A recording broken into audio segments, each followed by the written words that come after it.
అమ్మా, ఫోన్ చేశావంట కదా? ఆ టైంలో నేను పూజలో ఉన్నాను. బిడ్డా, నీ అనుమానం నిజమైంది.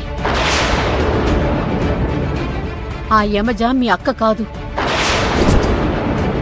నాకు మొదటగా ఆడపిల్ల పుట్టడం వరకు నిజం. రాంబాబు ఆ విషయం నాకు చెప్పాలని ప్రయత్నం చేశాడు. అది యమజ మనకంటే ముందే తెలుసుకుంది. రాంబాబుకు డబ్బులిచ్చి ఈ నాటకమంతా ఆడించింది. నేను దాన్ని వదిలిపెట్టనమ్మా. యమజ చేసింది మోసం కాదు, దగా కాదు, అంతకంటే ఎక్కువ నమ్మక ద్రోహం చేసింది. నకిలీ రక్త సంబంధాన్ని అడ్డం పెట్టుకుని వివాహ బంధాన్ని నాశనం చేయాలని చూసింది. బిడ్డా, శివ రాంబాబుని తీసుకుని శివపురం వస్తున్నాడు. అందరి ముందు నిజం చెప్పించాడు. తర్వాత దాన్ని ఒక స్తంభానికి కట్టి ఉంచి నేనొచ్చి దాన్ని బలిపశువును నరికినట్టు నరుకుతాను. బావని రానియమ్మా. వచ్చాక ఆ యమజ అంతు తేలుస్తాను. ఈ కావేరి అంటే ఏంటో యమజకి చూపిస్తాను. బిడ్డా, ఇంకో ముఖ్యమైన విషయం. ఇందాక నేను నీకు ఫోన్ చేసినప్పుడు ఆ యమజ ఫోన్ ఎత్తింది. నేను తొందరలో నిజం తెలిసిపోయింది బిడ్డా అని చెప్పాను. యమజ ఏమైందని గుచ్చి గుచ్చి అడిగింది. నువ్వేం చెప్పావమ్మా?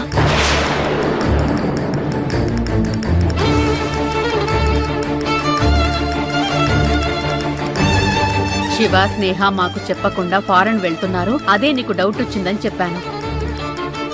నువ్వు అట్లనే చెప్పు బిడ్డా. లేకపోతే ఆ యమజకి ఏమాత్రం తెలిసినా జాగ్రత్త పడిపోతుంది.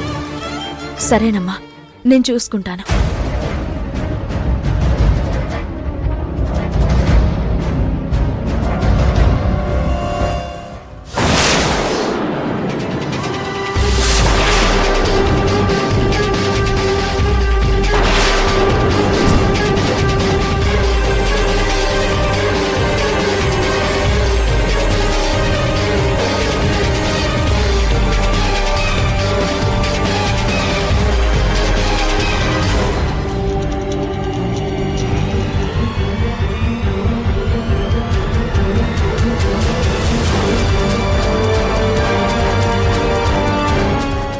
కావేరి, ఏమైంది?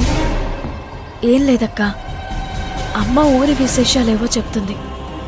ఎందుకు కావేరి నాతో అబద్ధం చెప్తున్నావు?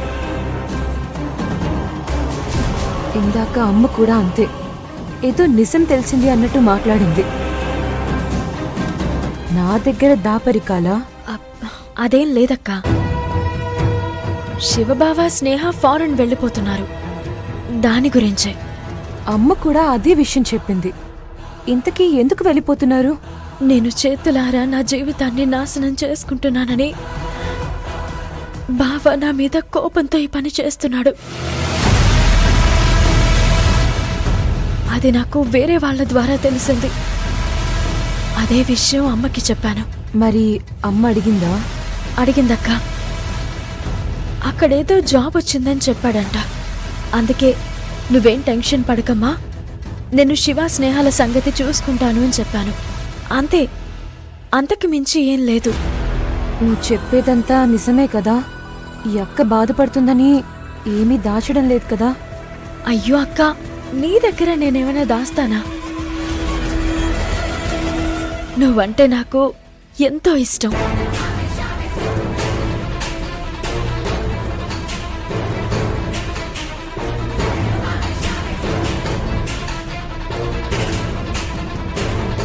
ఒసే యమజా, ఎన్ని డ్రామాలాడేవే! బావ రాంబాబుని తీసుకురాని, నీ సంగతి చెప్తాను.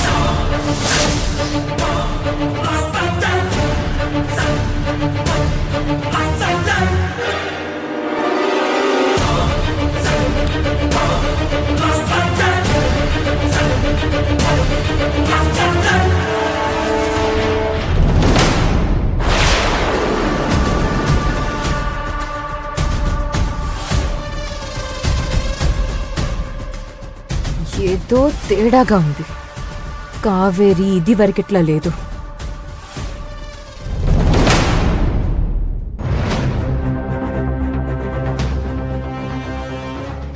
యమజా, పొద్దుట్నుంచి ఈ గోల వల్ల పంచాయతీ వల్ల ఏమీ తినలేదు. కడుపులో ఎలకలు, వాటి కోసం పిల్లలు కూడా పరిగెడుతున్నాయి. పద వెళ్ళి తిందాం. అలా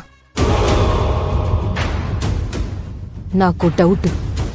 ఏంటి, బూరిలో నెయ్యి వేసుకోవాలా లేకపోతే బూరినే నెయ్యిలో ముంచేయాలనా? ఏహే కాదు, ఆ? రుక్మిణి ఫోన్లో ఏదో నిజం తెలిసిందని చెప్పింది. కావేరి కూడా ఏదో చూసుకుంటానని చెప్పింది. అది ఏమై ఉంటుంది? అదేంటో మనం తర్వాత తెలుసుకుందాం యమజా. ముందు భోజనం చేద్దాం పద. అసలే పండగ. బూర్లు, గారెలు, పప్పు, నెయ్యి అన్నీ ఉంటాయి. పాయసం కూడా ఉంటుంది. తింటావా?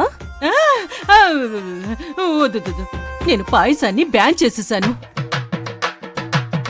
అందరూ ఇష్టమైనవి కాశీలో వదిలేసినట్టు నేను పాయసాన్ని శివపురంలో వదిలేశాను. దా భోంచేద్దాం. పద భోంచేద్దాం రా. ఉమ్. ఆ, ఇదేంటిది? ఒకే విస్తర వేశారు. మీ శివపురంలో అరటాకుల కొరత? తినేవాళ్ల కొరత. నువ్వు కాసేపు మాట్లాడకుండా పక్కన నిలబడు. ఏంటత్తయ్యా ఇక్కడ ఒక్క విస్తరే ఉంచారు? బోనా, అర్జున్ కావేరితో కలిసి ఒకే ఆకులో తినాలని కోరుకున్నాడమ్మా.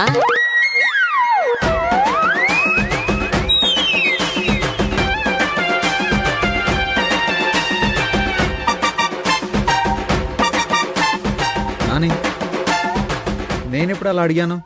మర్చిపోయావా మనవడా? పోయిన సంవత్సరం నీకు పెళ్ళయింది కదా, అప్పుడు నువ్వు నా దగ్గరకొచ్చి ఏమడిగావు? నాని, నాకు కావేరితో కలిసి తినాలని ఉందని అడిగావా లేదా?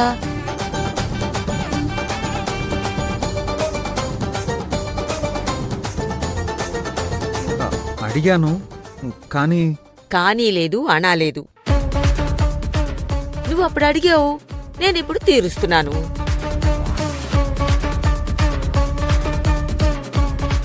నాని, అప్పుడు వేరు ఇప్పుడు వేరు. ఎలా వేరవుతుందిరా?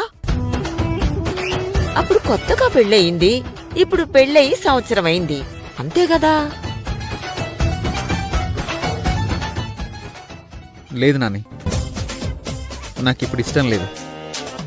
ఎందుకు ఇష్టం లేదురా? నీకు కావేరికి మధ్య ఏమైనా గొడవలు జరిగాయా?